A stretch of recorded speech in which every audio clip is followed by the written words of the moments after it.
பாகுபாடு என்பதுதான் சனாதனம். இங்க இருக்கிற எவனுக்கு அதெல்லாம் புரியாது. இவர் சனாதன எதிர்ப்புங்கிறாரு, அப்புறம் ஏன் கோயிலில் போய் கும்பாபிஷேகம் நடத்துறாருன்னா, கும்பாபிஷேகம் எங்க அம்மா நடத்துது, எங்க அப்பா நடத்துறான், என் அண்ணன் நடத்துறான், என் தம்பி நடத்துறான். என்ன அவன் கூப்பிடுறான், நீ கூப்பிட மாட்ட. உனக்கு கூப்பிடுற அளவுக்கு உனக்கு மெச்சூரிட்டி கிடையாது, உனக்கு பரந்த மனப்பான்மை கிடையாது, உனக்கு எப்போதுமே ஒரு புத்தி இருந்துகிட்டே இருக்கு. இவனெல்லாம் இங்க கூப்பிடக்கூடாதுன்னு என் சொந்தம் பந்தம் என்ன கூப்பிடுறான், நான் போறேன். உணர்வுகளை மதிக்கிறேன், உணர்வுகளை மதிக்கிறேன். நான் போய் அப்பா என்னை எப்படியாவது முதல் மந்திரி ஆக்குன்னு நான் சாமி கும்பிடல, என்னை எப்படியாவது பிரதமர் மந்திரி ஆக்குது அப்படின்னு நான் சாமி கும்பிடல, எனக்கு எப்படி 100 வயசு ஆயுள் கொடுன்னு நான் போய் சாமி கும்பிடல.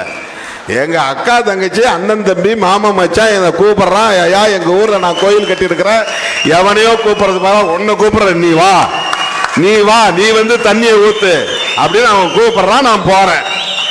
உடனே இவனுக்கு வந்து அவனுக்கு அவங்களால புரிஞ்சிக்க முடியாது. இந்த அரசியலெல்லாம் புரிஞ்சுக்கிற அளவுக்கு மூளை கிடையாது அவனுக்கு. இந்த அரசியலை புரிந்து கொள்ளக்கூடிய அளவுக்கு மூளை உள்ளவன் எவனும் இல்லை. அவனுங்க பார்த்து திருமாவளவன் தடுமாறுகிறாருங்கிறான், மாற்றி மாற்றி பேசுகிறாருங்கிறான். ஏன்னா இந்த லீடர்ஷிப்பை எப்படியாவது டேமேஜ் பண்ணணுங்கிறதான் அவன் நோக்கம். திருமாவளவன் என்கிற தலைமைத்துவத்தை தமிழகத்தில் சிதைக்க வேண்டும் என்கிற காழ்ப்புணர்ச்சியோடு பலரும் இங்கே பேசிக் கொண்டிருக்கிறார்கள். ஒன்றும் பண்ண முடியலையே இவன்ட்ட. என்ன ஆசை காட்டினாலும், என்ன வித்தை காட்டினாலும் எதுக்குமே ஏய்ந்து போகாத, இணங்காத, இசைவு கொடுக்காத ஒரு ஆளா இருக்கிறானே, அசைந்து கொடுக்காத ஒரு ஆளாக இருக்கிறானே. இதுதான் பிரச்சனை, இதுதான் பிரச்சனை. அது எப்படி நீ இங்க போயிட்டா அங்க எப்படி உறவு வச்சுக்க அப்படிங்கிறான். அவங்க 2 பேருமே உறவு வச்சுக்கிறாங்களே, அது எப்படி? ஜெயிச்சவங்களும் தோத்தவங்களும் அடுத்த நாளே சந்தித்துக் கொள்கிறார்களே, அதையே யாரும் கேள்வி கேட்கல?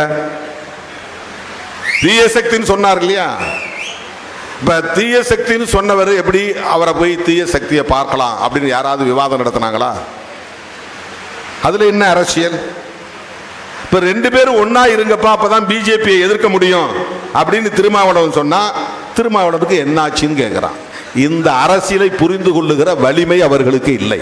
அதுதான் பிரச்சனை. அதுக்கு ஒரு கெப்பாசிட்டி வேணும்,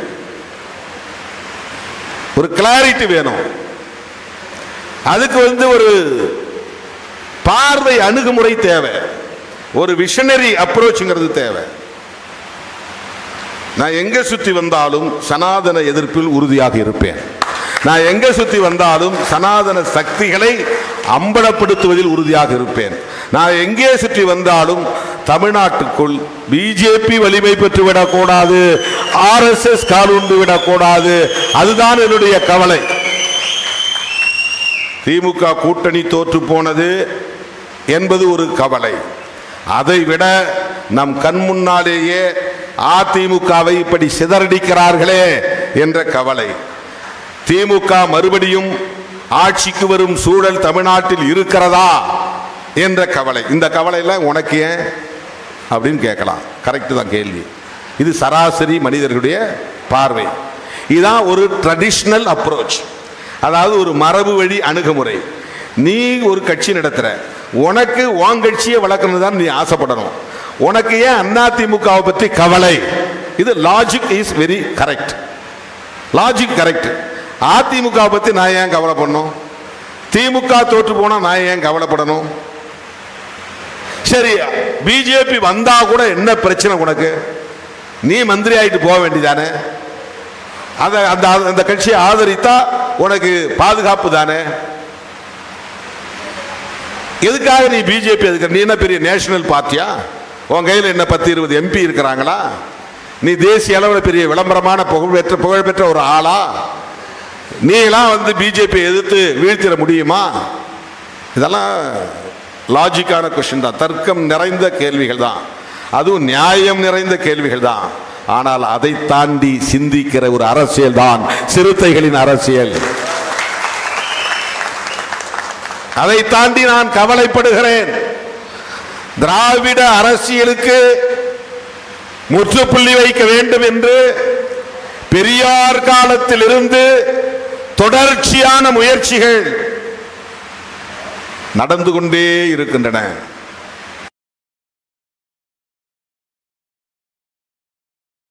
பெரியார் அரசியல் தான் காரணம். ஏன் திமுக ஒழியணும் அப்படின்னு நினைக்கிறாங்கன்னா, அது வெறும் கலைஞர் குடும்பத்தை ஒழிக்கணுங்கிற அரசியல் கிடையாது. அது சிலருடைய நோக்கமா இருக்கலாம். திராவிட முன்னேற்ற கழகம் பேசுகிற அரசியல் விளிம்பு நிலை மக்களுக்கான அரசியலாக இருக்கிறது. அல்லது பெரியார் அரசியல் சனாதன எதிர்ப்பு அரசியலாக இருக்கிறது. அதுதான் பிரச்சனை. பெரியார் பேசுகிற அரசியல் அம்பேத்கர் பேசும் அரசியலாக இருக்கிறது. பெரியார் பேசும் அரசியல் அவருக்கு 40-45 வருடங்களுக்கு முன்பே பண்டிதர் அயோத்திதாசர் பேசிய அரசியலாக இருக்கிறது. சனாதன எதிர்ப்பு என்பது திருமாவளவன் கண்டுபிடித்ததல்ல. சனாதன எதிர்ப்பு என்பது பெரியாருக்கு முன்னாலேயே, புரட்சியாளர் அம்பேத்கருக்கு முன்னாலேயே இந்த மண்ணில் ஒரு இயக்கமாக வடிவம் பெற்றது என்றால் அது பண்டிதர் அயோத்திதாசரின் காலத்தில்.